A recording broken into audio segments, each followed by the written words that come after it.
Hello दोस्तों, Jai Shri Krishna to all of you. मैं आशा करता हूँ आप सभी लोग अच्छे होंगे। आज हम लोग बात करेंगे लोकल एंड वोकल के बारे में। आप जानते हो कि पिछले एक दो दिनों में एक ही नया शब्द मार्केट में आया है, प्रचलन में आया है। वास्तव में हमें ये जान लेना चाहिए कि हमने महात्मा गांधी के स्वदेशी शब्द को नहीं सुना, राजीव दीक्षित जी के स्वदेशी आंदोलन को हमने दरकिनार कर दिया, या फिर कुछ हद तक आज जो ये शब्द आया है ये उसी प्रेरणा का एक अंश है। तो ऐसे में हमारी जानने की ज़रूरत ये बन जाती है कि भाई कैसे हम लोग स्वदेशी से फ़ायदे में हैं, क्या हमें इससे लाभ होने वाले हैं। तो आओ मिलकर इस बारे में चर्चा करते हैं।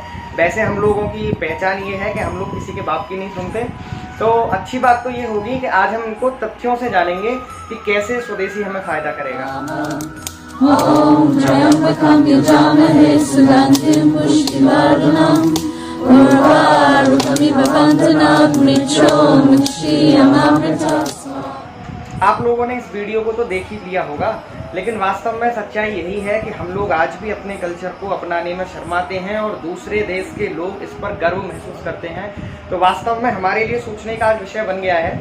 वैसे मूल बात यह है कि हम आज 5 टॉपिक पर बात करने वाले हैं। पहला है स्वदेशी व्यापार।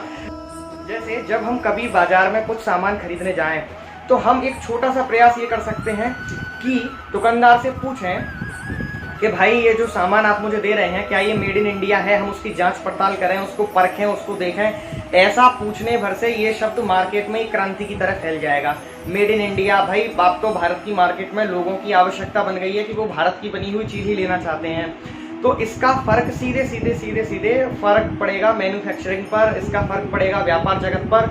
और आपके लिए खुशखबरी की बात यह है कि मोदी जी की घोषणा के बाद सबसे पहले गृह मंत्रालय ने ये कदम उठाते हुए जो आर्मी कैंटीन्स होती हैं उसमें ये लागू कर दिया है कि अब उसमें 100% जो है स्वदेशी क्या कर सकते हैं। इस बारे में इसके लिए हमें जापानीज और चाइनीज़ लोगों से सीखना चाहिए कि वो जिस किसी भी देश में जाते हैं वहाँ केवल अपने देश में बने सामान की मांग करते हैं, जिससे कि वहाँ के रहने वाले लोग, वहाँ के दुकानदार उस सामान को वहाँ उपलब्ध कराते हैं।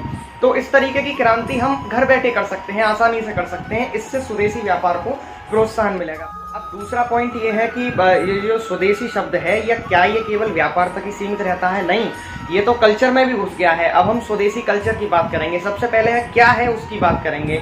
देखा होगा आपने कि कुछ माता पिता मॉडर्न हो जाते हैं और मॉडर्न होते ही वो अपने बच्चों को उपदेश देते हैं कि ये पैर छूना, ये उल्टी सीधी जैसी घटनाएं इनको बंद करो, नमस्ते करना, इस तरीके की चीज़ें। लेकिन रियलिटी में जब वही बच्चे अपने माता पिता को वृद्धाश्रम भेज देते हैं तो वो भारतीय कल्चर को कोसने लगते हैं। एक अजीब सी घटना है दोस्तों कि लोग घंटों अपने दरवाजे पर खड़े होकर पाइप से पानी डालने में भी गर्वान्वित महसूस करते हैं। लोग कुत्ते को घुमाने में गर्वान्वित महसूस करते हैं। तो कहीं ये सारी चीज़ें हम बॉलीवुड से सीखकर, वास्तव में जब हम किसी कल्चर को अपनाते हैं तो उसके साथ उसकी बुराइयां भी हमारे जीन में शामिल हो जाती हैं। तो हमें बड़ी बारीकी से विचार करना होगा कि हम ही हमारे दुश्मन हैं या कोई और दूसरा हमारा दुश्मन है। वास्तव में तो हमने जो कुछ अपने साथ किया है वैसा तो किसी ने नहीं किया। इसलिए ज़रूरत है आज कि हम बड़ी बारीकी से अपने त्योहारों को, अपने पर्वों को समझें, उन्हें मनाएं, उनके बारे में अपने बच्चों को बताएं, ताकि फिर किसी माता पिता को वृद्धाश्रम जाकर भारतीय कल्चर को कोसना ना पड़े।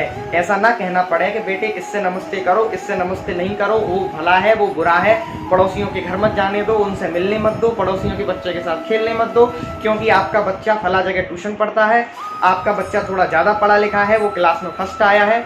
इस तरीके की चीज़ें जो कल्चर, ये एक पूरा मॉडर्निटी कल्चर हमने अपना लिया है और उसका प्रभाव ये पड़ता है कि हम लोग अपने पड़ोस में रहने वाले लोगों को अच्छे से नहीं जानते।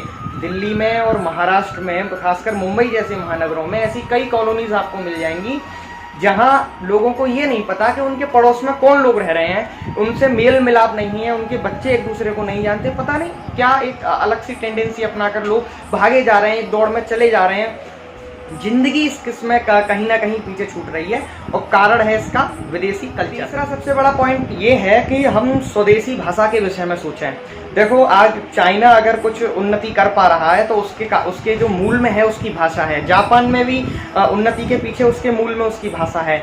हम सब लोगों की एक टेंडेंसी है कि हम सब लोग हिंदी बोलने वालों को, संस्कृत बोलने वालों को एक अलग सी दृष्टि से देखते हैं और सोचते हैं कि अरे यार ये तो पता नहीं उबा देगा, ये बोर कर देगा हमें, उससे थोड़ी दूरी बना लेते हैं। लेकिन सच्चाई ये है कि ना हम पूरी इंग्लिश जानते हैं ना पूरी हिंदी जानते हैं। तो इस कड़वे सच को हमें स्वीकार कर लेना होगा। आज समय की मांग है कि हम ये समझ लें कि हमारी उन्नति केवल निज भाषा में हो सकती है। पॉइंट नंबर 4 है, और ये थोड़ा आपको अजीब लगेगा, मैं स्वदेशी बीमारी के विषय में बात कर रहा हूँ। दोस्तों, आप सब लोग जानते हो कि आजकल एक टेंडेंसी चली है, जिसे फैशन कह सकते हैं, जैसे कि जब तक हमें कोई बड़ी सी बीमारी नहीं लगती हम उसको बीमारी नहीं मानते। आपने अक्सर लोगों को चर्चा करते सुना होगा कि अरे इतना पैसा लगा, 3 डॉक्टर आते थे, अरे 10,000 रुपये फीस थी, अरे इतनी दवाई लगी, इतना महीना गया।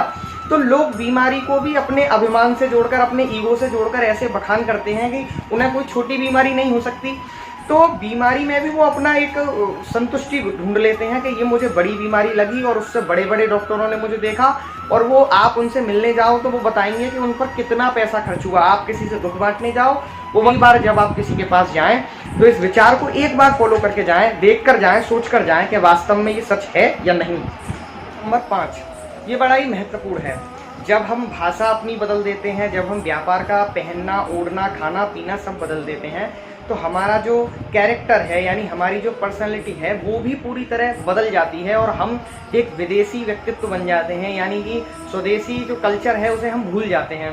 तो मेरा कहने का मतलब ये है, आपने देखा होगा कि कुछ लोग गांव में ऐसे होते हैं जो थोड़ा सा पढ़ जाएं, थोड़े से बढ़ जाएं, तो उन्हें आस पड़ोस के लोगों के साथ बैठने में शर्म आती है। वो अपने बच्चों को मना कर देंगे कि भाई इनके साथ मत खेलो। तो एक अलगाव की भावना वहाँ से पैदा हो जाती है, और वास्तव में वो कप को भी उस तरह पकड़ के चाय पियेंगे और ये शो करेंगे कि वो कुछ अलग है, वो डिफरेंट है। अगर बाकी के लोग ऐसे कप पकड़ेंगे तो वो उल्टा कप पकड़ेंगे। तो मतलब कुछ अलग करने की चाहे उसके लिए उन सब छोटी छोटी बातों के विषय में आप विचार करें और ये जानें कि क्या ये सच है या झूठ है। अपने राय मुझे कमेंट बॉक्स में ज़रूर बताएं। ये आपके आसपास होता है तो ये भी मुझे बताएं। इसके लिए धन्यवाद। आपने वीडियो देखी इसके लिए बहुत बहुत धन्यवाद, और अच्छा लगे तो इस वीडियो को शेयर करिए और भारत को एक महाशक्ति बनाने में, विश्व गुरु बनाने में सहायता कीजिए। धन्यवाद।